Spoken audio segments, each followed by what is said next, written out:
Hello students, आज हम अपना न्यू चैप्टर स्टार्ट करते हैं। आपकी हिंदी सुगम भारती का पाठ 10 कोई नहीं पराया, जिसके कवि हैं गोपाल दास नीरज जी। ओके, चलिए हम इसे स्टार्ट करते हैं, इसको पोयम को पढ़ना। ओके।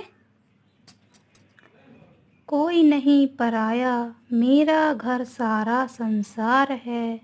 मैं ना बंधा हूँ देश काल की जंग लगी जंजीर में। मैं ना खड़ा हूँ जाति पाति की ऊंची नीची भीड़ में। मेरा धर्म न कुछ स्याही शब्दों का सिर्फ गुलाम है। मैं बस कहता हूँ कि प्यार है तो घट घट में राम है। मुझसे तुम ना कहो मंदिर मस्जिद में सर टेक दूं। मेरा आराध्य आदमी देवालय हरिद्वार है।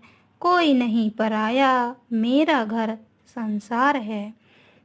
तो जो गोपाल दास जी कवि हैं, वो इस कविता के माध्यम से कहते हैं, प्रस्तुत पंक्तियाँ प्रसंग आप लिख सकते हैं इसमें कि प्रस्तुत पंक्तियाँ आपके हिंदी सुगम भारती के पाठ 10 कोई नहीं पराया से लिया गया है, जिसके कवि श्री गोपाल दास नीरज जी हैं। अब इसमें हम अर्थ लिखेंगे। तो अर्थ में यह है कि विश्व बंधुत्व का संदेश देते हुए कवि कहते हैं कि देने वाली इस कविता में कवि सारे संसार को एक परिवार की तरह देखना चाहता है ना। पूरे संसार को कवि एक संसार की तरह, परिवार की तरह देखना चाहता है। कवि मानवता की भावना को विकसित करना चाहता है। सारे संसार में कोई पराया नहीं है। जात पात ऊंच नीच आदि की सीमाओं के बंधन तोड़कर ही व्यक्ति प्रत्येक घर देवालय बता सकता है ना। मुझसे ना कहो मंदिर मस्जिद पर मैं सर टेक दूं। क्यों? क्योंकि यह पूरा संसार ही मेरा घर है। घट घट में श्री राम है। यदि प्यार है तो हर कण कण में श्री राम है, मतलब भगवान है। यदि हम जात पात की ऊंच नीच की भावना को छोड़ दें तो यह सारा संसार ही है ना, घर देवालय हमारा बन सकता है। ओके, नेक्स्ट हम पढ़ते हैं। कहीं रहे कैसे भी मुझको प्यारा यह इंसान है। मुझको अपनी मानवता पर बहुत बहुत अभिमान है। अरे नहीं देवत्व मुझे तो भाता है मनुजत्व ही। और छोड़कर प्यार नहीं स्वीकार सकल अमरत्व भी। मुझे सुनाओ तुम ना स्वर्ग सुख की सुकुमार कहानियाँ। मेरी धरती 100 स्वर्गों से ज्यादा सुकुमार है।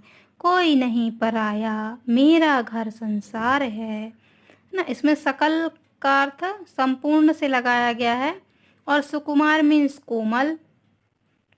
तो इस प्रस्तुत पंक्तियां में कवि कहता है कि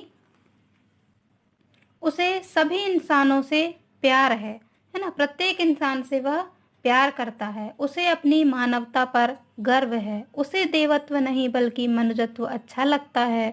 उसे केवल प्यार चाहिए। प्यार के अलावा वह किसी भी चीज की इच्छा नहीं रखता है। उसे स्वर्ग की अच्छी अच्छी कहानियाँ भी नहीं भाती। उसे भाती मीन्स अच्छी लगती। उसे स्वर्ग की अच्छी अच्छी कहानियाँ भी नहीं भाती हैं, क्योंकि उसकी धरती के आगे सैकड़ों स्वर्ग भी कुछ मायने नहीं रखते हैं।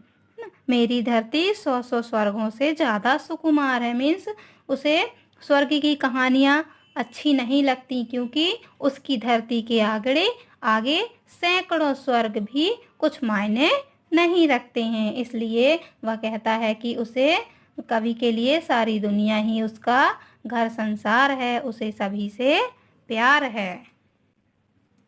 नेक्स्ट है, मैं सिखलाता हूँ कि जियो और जीने दो संसार को।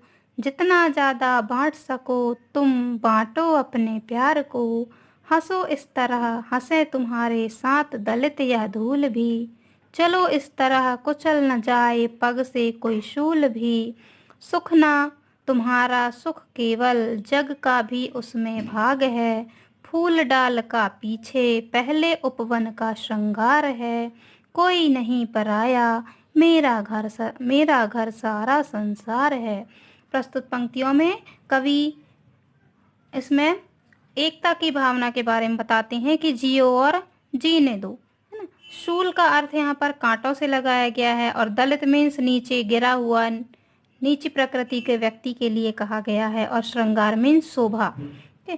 प्रस्तुत कविता पंक्ति में कवि कहता है कि प्यार बांटने की चीज होती है, प्यार बांटने की चीज होती है, उसे जितना चाहो बांटो, है ना, क्योंकि प्यार बांटने से ही बढ़ता है। हंसो तो खुलकर हंसो, है ना, हंसो तो खुलकर हंसो, और ऐसे हंसो कि जमीन की धूल भी तुम्हारे साथ हंस पड़े।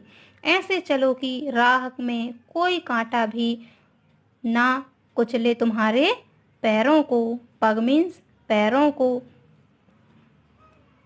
फूल पूरे बगीचे की शोभा बढ़ाता है ना। फूल जो है वह सबसे पहले अपने बगीचे की शोभा बढ़ाता है ना। इसलिए कवि कहता है कि सारी दुनिया ही उसका घर है, उसे सभी से प्यार है। ओके स्टूडेंट, चलिए ये हमने कविता का अर्थ प्रसंग सहित हमने पढ़ा। आप भी इन्हें एक बार अच्छे से पढ़िएगा और इनके अर्थ को समझिएगा, और कठिन शब्दों के अर्थ जो आपको समझ में ना आए आपके यहाँ शब्दार्थ में भी दिए हैं, आप इन्हें भी एक बार अच्छे से पढ़ सकते हैं। Okay students, okay, bye bye, good day.